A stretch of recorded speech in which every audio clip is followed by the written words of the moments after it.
বাসিরাম ব্লগের শুরুতেই সমস্ত বন্ধুগণকে আমার আন্তরিক শুভেচ্ছা।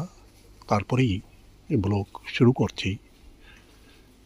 অত্যন্ত দক্ষ মানুষ নারকেল গাছে উঠে ডাব, নারকেল ইত্যাদি তারা কেটে কেটে নিচে ফেলছে এবং এখান থেকেই তারা ডাব, নারকেল ইত্যাদি অন্য স্থানে তারা বহন করে নিয়ে যাবে।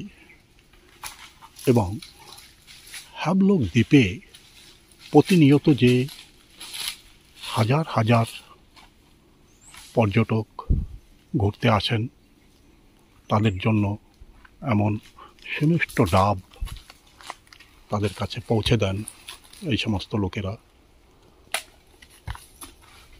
সুন্দর সুমিষ্ট এই ডাব কাটবার অসাধারণ কায়দা, হাতে রেখেই ডাবটাকে খুব সুন্দরভাবে কেটে দিচ্ছে। এও তার একটা দক্ষতা।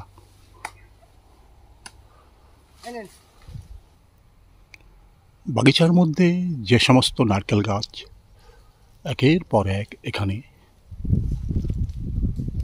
দাঁড়িয়ে আছে, সমস্ত গাছেই নারকেলে পরিপূর্ণ হয়ে আছে এবং এই সমস্ত নারকেল এবং ডাব তারা এখান থেকে সংগ্রহ করবে এবং বিভিন্ন স্থানে, যেমন এখান থেকে হ্যাবলক দ্বীপের elephant beach, Kala Patthar beach, Radhanagar beach এবং বাজার সংলগ্ন এলাকায় সুমিষ্ট ডাব সাজিয়ে নিয়ে বসবেন এবং যাত্রাপথে সমস্ত পর্যটকরা এই সমস্ত সুমিষ্ট ডাবের জল তারা পান করবে। ভ্রমণের সঙ্গে সঙ্গে তারা এখানকার সৌন্দর্যে যেমন অভিভূত হয়ে পড়ে, ঠিক তেমনি এখানকার খাবার দাবারেও তারা অত্যন্ত আনন্দিত হয়ে সেগুলি গ্রহণ করে। একসময় এই স্থানে জলে পরিপূর্ণ ছিল, এখন সম্পূর্ণ শুকিয়ে মাটি ফেটে গেছে।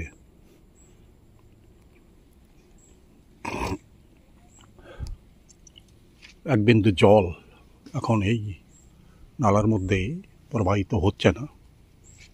গাছপালা এক বিন্দু জলের জন্য তৃষ্ণার্ত হয়ে আকাশের দিকে তাকিয়ে আছে। ফাল্গুন মাস, এই সময় প্রখর রৌদ্রে সমস্ত নদী, নালা, কুয়ো সব কিছুই শুকিয়ে গেছে এবং কাঠপাঠা রোদে সমস্ত গাছপালা যেন ধুঁকছে। তার মধ্যেই বিভিন্ন লোকজন বিভিন্ন গাছ থেকে নারকেল সংগ্রহ করে নির্দিষ্ট স্থানে তারা নিয়ে যাচ্ছেন। তারপর এই রুটিন যেন প্রতিদিন তাদের কাছে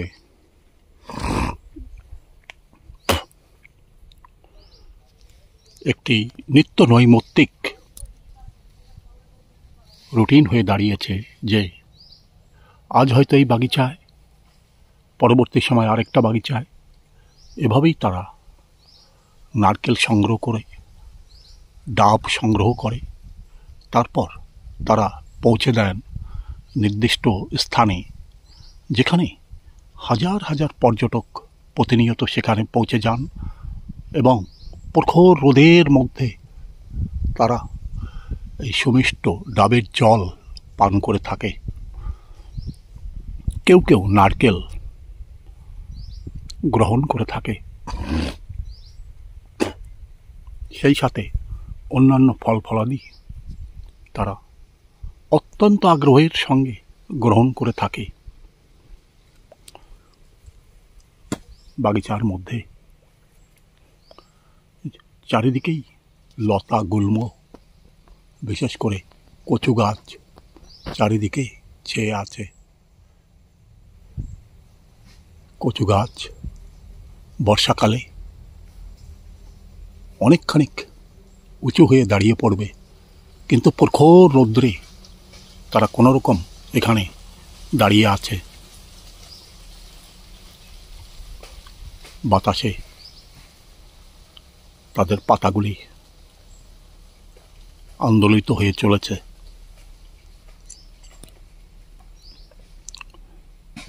সামনের নারকেল গাছের পাতা প্রখর রোদে শুকিয়ে গেছে। এখান থেকেই তারা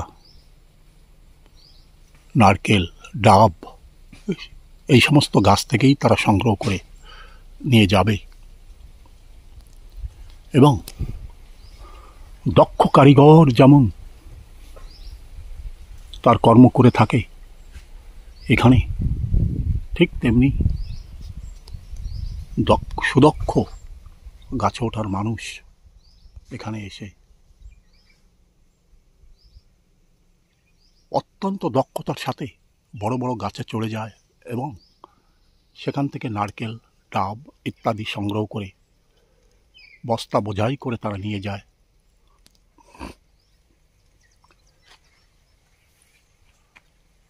প্রকৃতির উজাড় করা সৌন্দর্য গাছপালার মধ্য থেকে যেমন দেখা যায়, প্রকৃতির উজাড় করা সৌন্দর্যের মধ্যে গাছপালা, উদার আকাশ,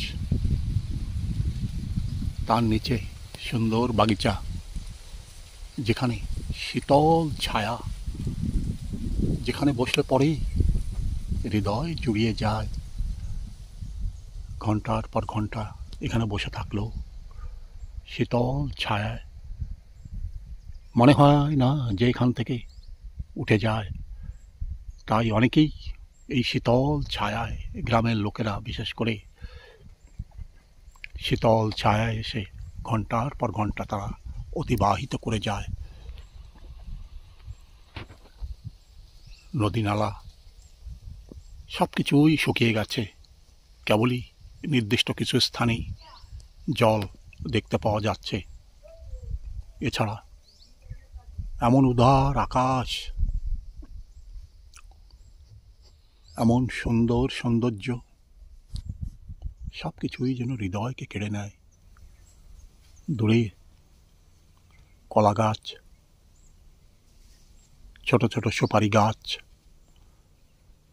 অন্যান্য গাছপালা সব কিছুই আকাশের দিকে তাকিয়ে আছে যে কখন বা কোন দিন আকাশ থেকে অঝোরে বৃষ্টি নেমে আসবে, তারপরেই তারা এক বিন্দু জল পান করবে। সুন্দর পরিবেশ, শীতল ছায়া, সব কিছু প্রকৃতি এখানে উজাড় করে প্রদান করে চলেছে। নির্নিমেষভাবে এদিকে তাকিয়ে থাকলে পরেও কখনোই মানুষ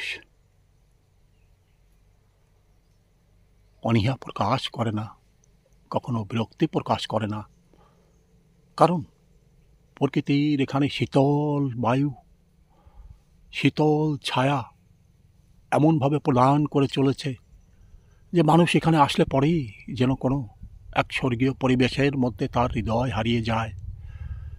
সে এখানে ঘন্টার পর ঘন্টা বসে উদার আকাশের দিকে তাকিয়ে থাকে, যেখানে এক বিন্দু মেঘের কোনো লেশমাত্র নেই।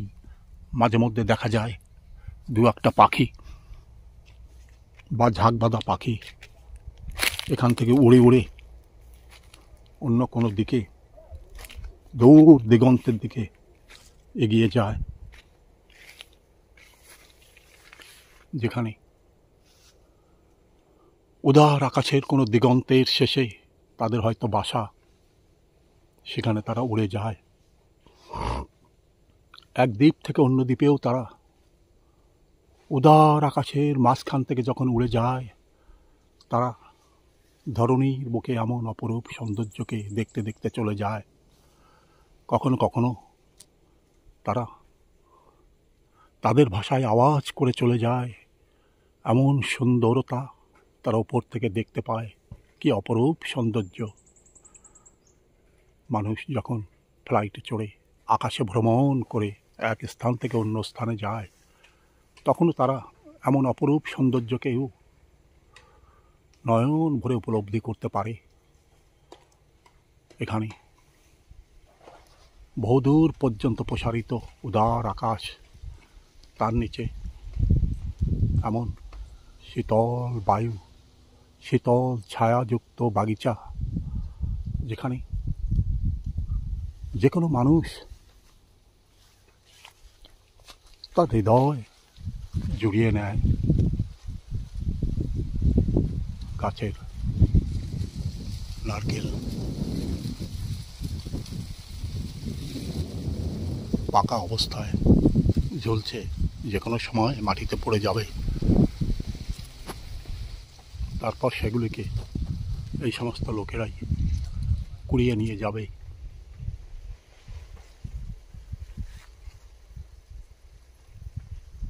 দূরের আকাশ, ঘন বাগিচা, সব কিছুই এখানে সৌন্দর্যকে যেন আরও বাড়িয়ে তুলেছে।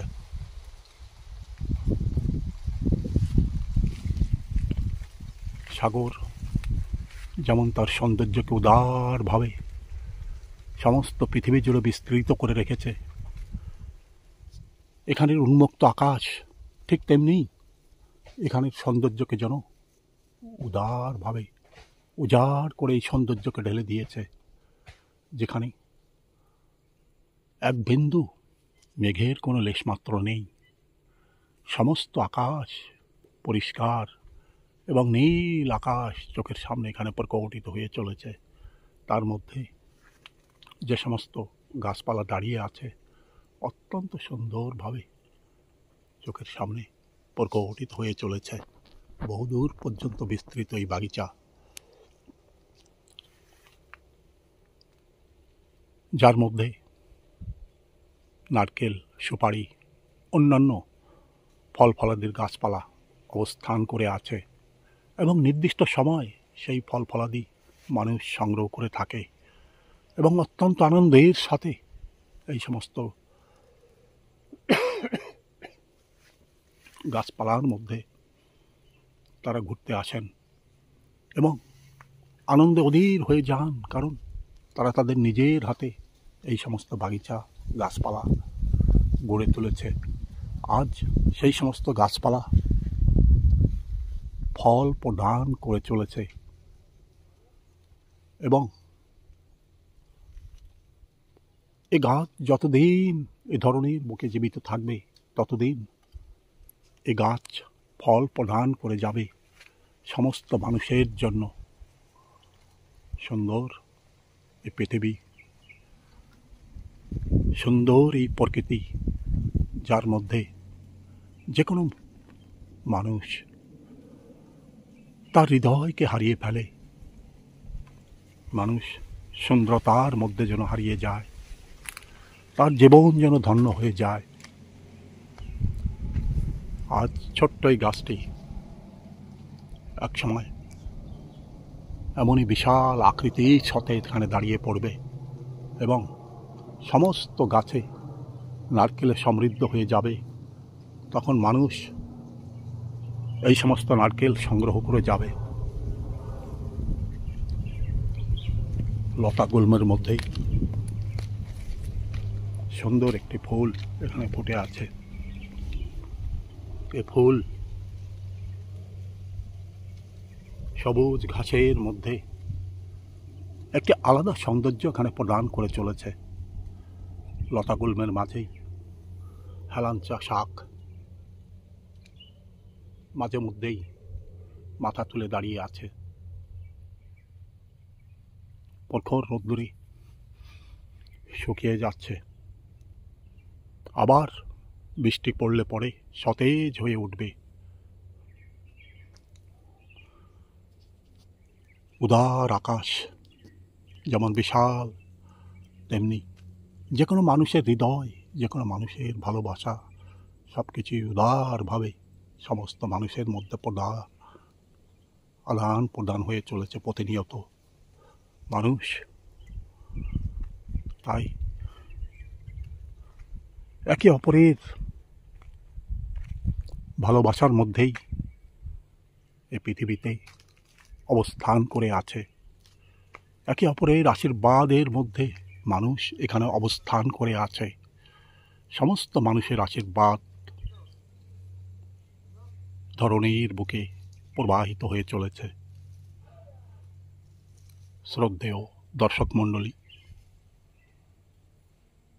ভিডিও আপনার ভালো লাগলে দয়া করে একটা সাবস্ক্রাইব করবেন। ভিডিওতে যদি নতুন হন দয়া করে একটা সাবস্ক্রাইব, লাইক, শেয়ার এবং কমেন্টস করবেন। ভিডিওর শেষে সমস্ত দর্শক মণ্ডলীকে ধন্যবাদ, নমস্কার।